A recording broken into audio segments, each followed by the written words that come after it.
Heck was that? 8:22 is your time. Welcome back. It's time for our Pet of the Week. Gretchen Presley here with the Humane Society of the Pikes Peak region. You got a little kitty, don't you? I do. Look at him. It's not that little. He's not that little. He's a pretty big boy. He's a big boy. It's Julio this morning, and talk about Julio. Well, Julio has quite an interesting story. He was actually one of our TNR colony cats. TNR means what? The trap, neuter, return. Trap, neuter, return. He has the ear tip and everything, which means way back in the day we neutered him and then put him back in his colony. But he came in, hopefully I can turn him here, with a BB wound in his back. It was actually pretty severe. Oh my goodness. And so we, hard to see. He turned around. I know, sorry. He doesn't want to show it off. He's a little sensitive about it, honestly. But he was just so friendly that we decided to put him up for adoption instead of putting him back in his colony. So he's a great guy, very friendly, very confident, does not like his wound being touched, which is understandable. Yeah, you don't want your wound being touched. Even though if it's like a war wound, he's like, still, you know what, just lay off. He's a little sensitive about it. He's a social cat too. He likes to be out there and kind of and play around and everything. Is that right? Yes, he's a leader of the band in our personality program, so he is very confident, very friendly, would love, maybe a little too confident. He gets into pretty much everything, but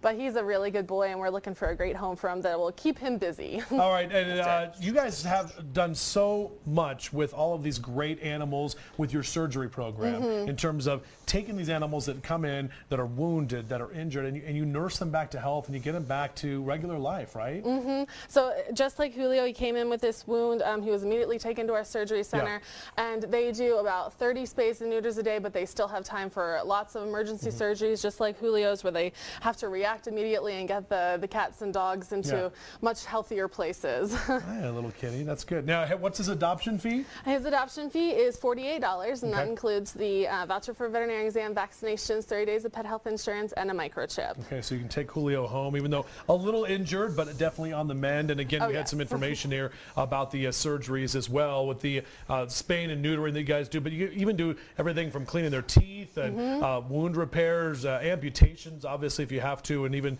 some exploratory surgery, right? What's that like? And just checking things out? Exactly. If they have a tumor, for example, we just want to make sure that everything's okay. I mean, they do an awesome job of balancing those spays and neuters and then all the other surgeries that we have to do to get these guys healthy. That's very good. Okay. So Julio, available for adoption now. Again, go to the website, HSPPR. You guys have all sorts of different cases that you deal with on a daily basis there with the surgery center, but you do such a great job. So thank you for that. Again, hsppr.org. You can adopt Julio today. If he's still there, 473-1741. You guys open at 11, right? Yes, we do, for adoptions. Okay, good to see you there. Thanks so much. And Julio, get better with your wound. We won't touch it, we promise. All right, 8:25 is your time. Thanks, Gretchen, for being here. Let's head outside on your Fox 21 Skycam.